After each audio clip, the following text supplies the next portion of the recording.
What's good? It's your boy B Neil. Welcome back to Bryce Reacts. We're here with another one. I don't even know what I said. We're here with another one. Today we're reacting to Uncle Murder and Tony Ayo getting into Iceman, some of the reactions, some of the bars and disses that's gotten been said from Drake, and even some possible offers that's been on the table for Drake in the near future. And I think this was a pretty interesting conversation from these guys, which is also refreshing because it's only, it's really only academics and what's the dirt. It feels like at times it's only giving Drake love. I didn't mean to catch up by surprise, because you gotta know when Drake and Officer Ricky about to drop an album. You gotta think about this. Double wood. Yo, look, shit going but double this is what wood. you gotta edit. He ain't gonna make no noise when that shit drop. Me and him had to talk about this, right? But it was about another artist, right?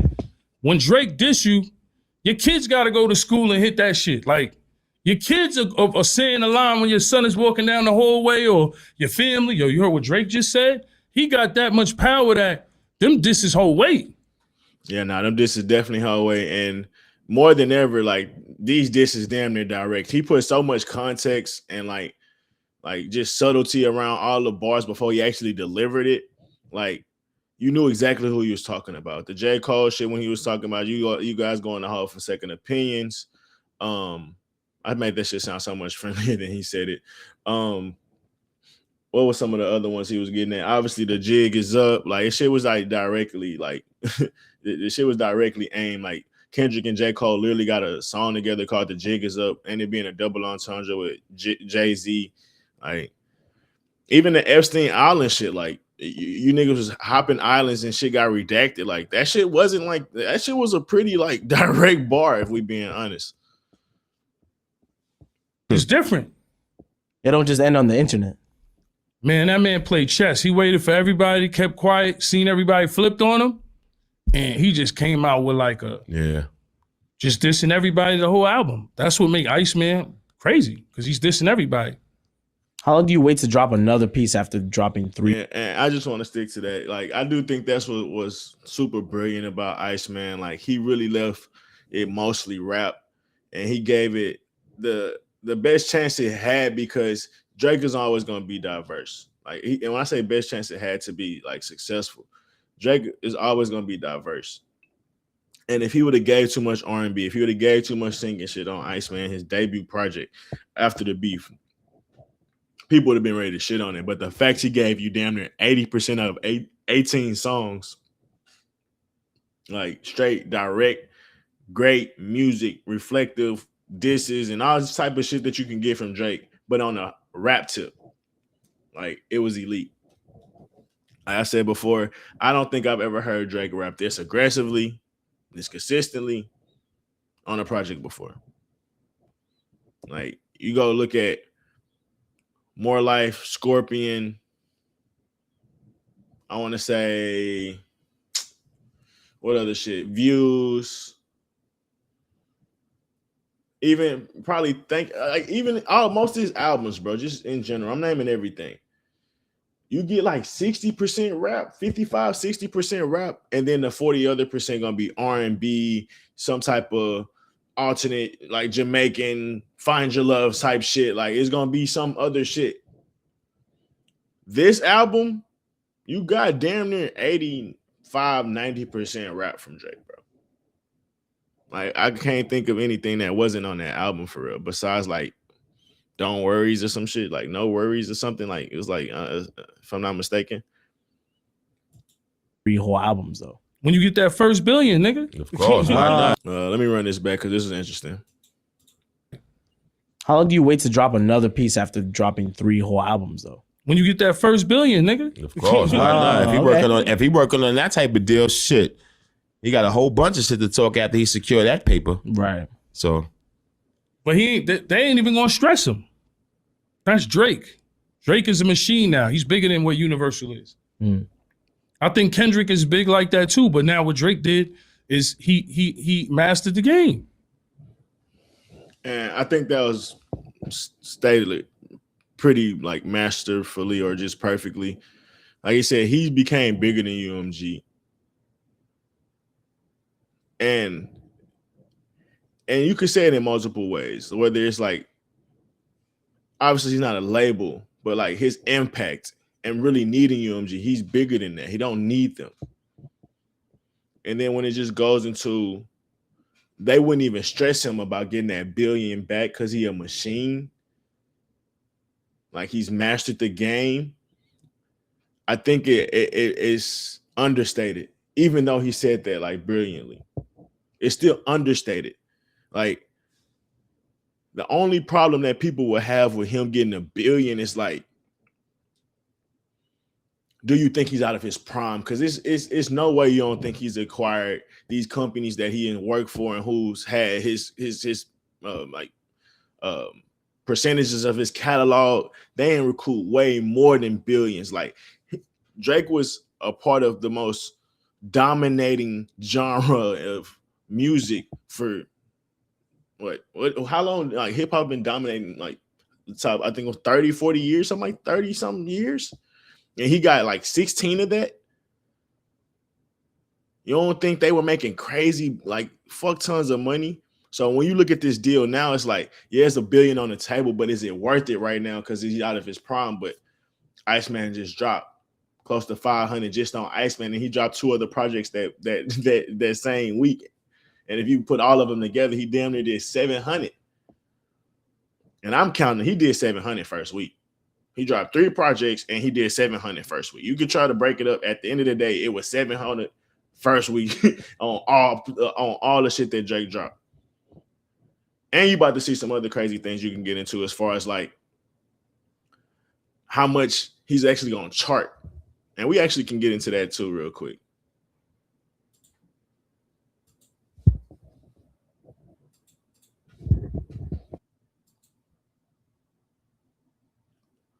So we can get into this where literally looking at the charts, Drake is going to have 42 out of 43 on Billboard. And that's just another example of mastering the game and how great I think this project was, but also just how impactful it really is.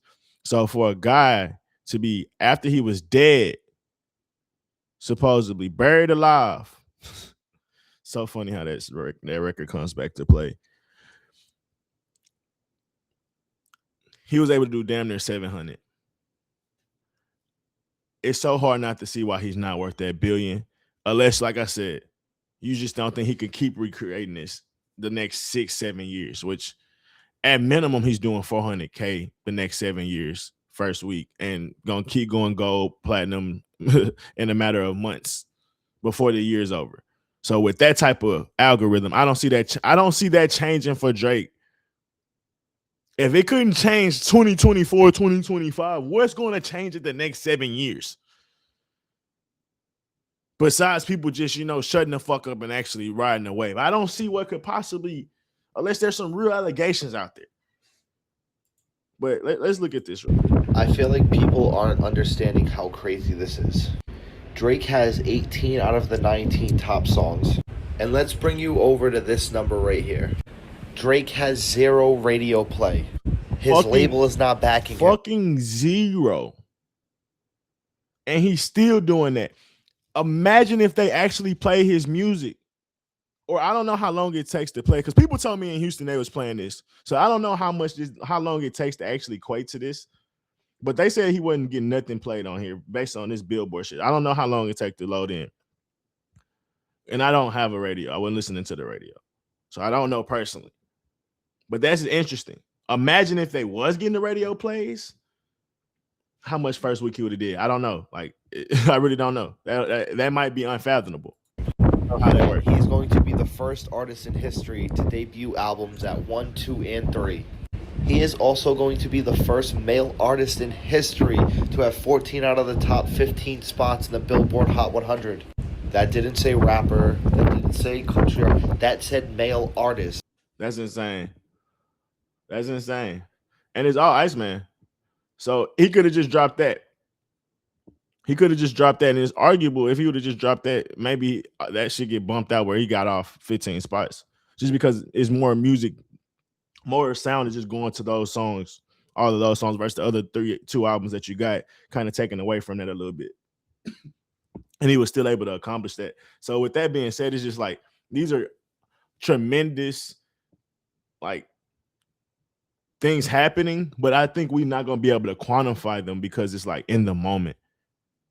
And it's I like I said, I really feel like we're seeing the second evolution of Michael Jackson in its own form. And I won't say it's just as grand. I won't get into that type of bag, but this is the closest thing we've gotten, man, as far as straight dominance, bro.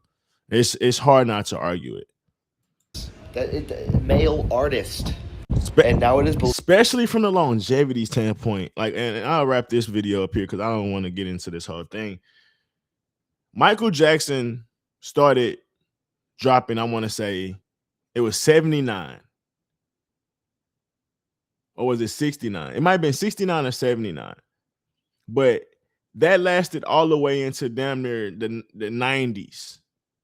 So, like, the run for Michael Jackson is unprecedented.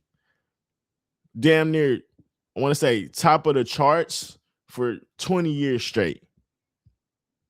And when I say charts, I mean like he's the number one trending and selling artist year in and year out for them to like 15 to 20 years straight. Might have been even longer. There's only been one guy that's even close to that. But I wanted to get into this second video with Tony Ayo because and Uncle Murder because this was just as good as well. And actually, I didn't. Before I was about to skip something. The $1 billion conversation. I do feel like it's hard for people to fathom. But when you really get into it, bro, I looked it up. I was like, I wonder how much Michael Jordan made Nike. And this is just a rough estimate. In 2000, they was worth about $15 billion. And then if you look down further, before they signed them, they was worth anywhere from $500 million to $1 billion. So that's a great like jump. I had also looked up who were some of the people they signed besides LeBron. They signed, I mean, not LeBron, excuse me, Michael Jordan. They signed Tiger Woods, Scottie Pippen, Charles Barkley, Kenny Gifford Jr., Deion Sanders, and this I'm trying to look for people post 2000, John McElroy. So these are big names. These all contributed to them becoming a $15 billion company. But I was going to ask, when you talk about Nike directly and how much they profited off Jordans and the shoes still being relevant to this day, especially in the 2000s or the 90s, all the way up into the 2000s, how much did that contribute to that 15 billion? And then you translate that into UMG and Apple Music or anybody else that possibly might want to do a deal with Drake in the future. I think he recouped at least 5 billion of that 15 billion. And that's me being kind of modest. I really do think they don't even, if we even being honest, they can't even get into the room with Tiger Woods unless they sign Michael Jordan. So it's like, even if Tiger Woods made them 10 billion by himself, Michael Jordan is influential of 50% of that. Like, it's unfathomable how much value he actually had to them. So, like, there's no number you could really measure. That's why you got to go for ownership when you get to like Drake levels. Honestly, that's what makes sense. Like, that's why you want to look at niggas like, nah, you either gonna give me an ungodly number or you gonna pay me ownership. These are the only two options for me at this point. Because I'm making you money I can't even fathom that you're making off me. That's the reality of Drake's contract that's on the table, and that's why you got the bees on the table situation. When you look at certain players, how much does the Lakers have made off LeBron in the last 8 years? How much did the Cavs and the Heat make when he was winning championships on them? How much did Steph Curry make the Warriors?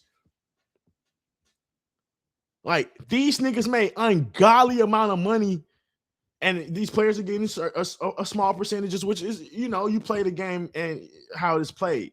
So I can't be hating on it, but to act like Drake can't earn a company $1 billion in 7-8 years is kind of ridiculous, especially when there's nothing in the forecast saying that he's gonna fall off. Let's be real. Niggas been trying to call the fall off for 10 years now. And the last two to be mighty specific. And still did crazy numbers. So what's going to stop that? Let's get into this. And how I pronounce the last name? Habidi. Habidi. Yeah. Habidi. I'm gonna keep it real. Iceman. I took a lot of notes. I like Iceman. He had a lot of lines. I felt like he was mad. He took shots at Kendrick, DJ Khaled, ASAP Rocky. You think Rihanna too? Well, he said your baby moms didn't post a single. J. Cole, LeBron James, Rick Ross. I like the Rick Ross line a lot. You know what I'm saying? I like the Rick Rosetta. Listen, I like the Rick Ross line a lot because even when they did their verses, you heard the crowd sing Drake in the beginning. You seen the energy. They played that Drake. You know what time it is. Well, he said he was A&R Ross with streams. Every time we think Drake is gonna fail, right? Because he's been in the game for 16 years, and usually an artist has a time where it stops. He comes back all the time. Now he dropped 3 albums. I mean, like I said, that goes back into that $1 billion conversation. If you're gonna invest in any person that's an artist, there's as a musician, a music artist, there's only 2 people. There's only 2 people you putting your money in, and it's for a reason. Their name matches the actual, cause like they have a certain name, excuse me, and then they have a certain level of consistency, and that's Taylor Swift and Drake. If anybody's getting $1 billion, you're gonna have to have a certain level of just, nigga, you got it. Like, you got the fan base, they support you, but you also have to have a certain level of consistency.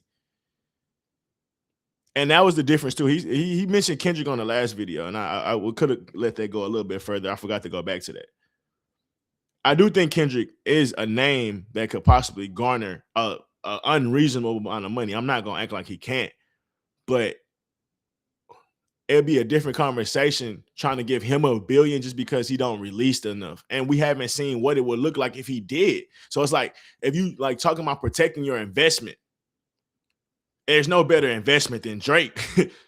He drops every 2 years. When he does drop, like I said, he's going platinum within 6 months of that year. No later than a year. And the next 2 or 3 years, that project's still going to continue to be one of the best streaming projects, if not the next 10 years. You still got like 5 to 10 Drake albums all streaming. What they said before the album dropped. And before Iceman was even that close, it was still around 8 or 9. It wasn't like it was just, oh, Iceman about to come up, let's go gas his music. Like, no, that's been like that for years.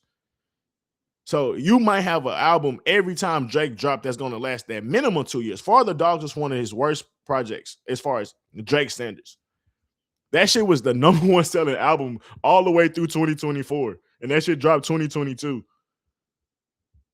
Like, even post battle, that shit was one of the top selling, like, I think still the number 1 rap selling album. So when you get into shit like that, I definitely think Drake is worth that $1 billion. And is going to pass Jay-Z the money he made overnight. Allegedly. And I've heard some people say $5 billion on the table, but I think it's possible. Just because, like I said, niggas are not understanding how much money you can make off of these people. Like, it's ungodly. The endorsement deals that, like, it's the tour money. It's so ridiculous. Even like being a firm, like, let's say they putting a certain amount of percentage that Drake is making them back into stocks and shit. It's like, no, bro, these niggas can make ungodly amount of money with with Drake catalog and sales and shit like that. Allegedly, he got out the deal. Them 3 albums was for him to get out the deal, and he got $2 billion on the table. Yeah, he got 2 him right so now. Listen, so they saying $2 billion. Surpassing Jay-Z overnight. He's surpassing a lot of rappers overnight. What Drake just did was incredible. It's not glazing. He got classic shit on him on the album. Then he just break Then he break a Michael Jackson. Where he on his way. Records on Spotify. He crashed Spotify. He did crash Spotify. And album he crashed Spotify. Crashing Spotify is, like I said, niggas don't be really talking about it shit like they need to be talking about. Like, Drake really did some crazy shit with this whole run, bro. Niggas streaming the rollout, amazing. Dropping songs, doing those streams, amazing. Then you backdoor get episode 4 the day of the album, and it's 16 damn videos. It's like, no, bro. Like every video is engaging, somewhat like cool. It's not some AI bullshit. Like he's going locations. He's doing this thing, doing Drake shit. Then on top of that, like you getting this crazy level of music. Then on top of that, the nigga dropped 3 albums. Then on top of that, he was possibly working on 4 albums at one time. But it's a different conversation, bro. It's a different conversation. Yeah. He broke records on Spotify, Apple Music, everything. He was debuting with around 13.2 million streams on one day on global Spotify. Just to keep that in mind. I mean, with 3 whole albums, right? What do you guys think about it? Do you feel like that's what artists got to do now? They just drop all their projects, get out of their label. I feel like we're going to stop it right there. No, nigga. It's only one nigga can do this. Everybody else, you need to look at the shit that went around, the effort that he went into doing this, the making niggas actually want to care, which he already did. He built that type of shit way long ago where making niggas want to care. But being able to work on that where, nigga, people got to feel this shit months before it's going to drop. You got to build a certain level of anticipation, however you got to do it. And it ain't just mentioning Drake names. Niggas try better. But look, y'all gonna get me on the rant. So with that being said, man, we're gonna get up out of here. It's been fun. Like I said, I've been trying to drop every day. So far, we're successful. Y'all tune in, man. Y'all make sure y'all like and subscribe as well. We on the road to 1,000, so I can get this channel monetized. That's the goal. Until then, man, we out. Peace.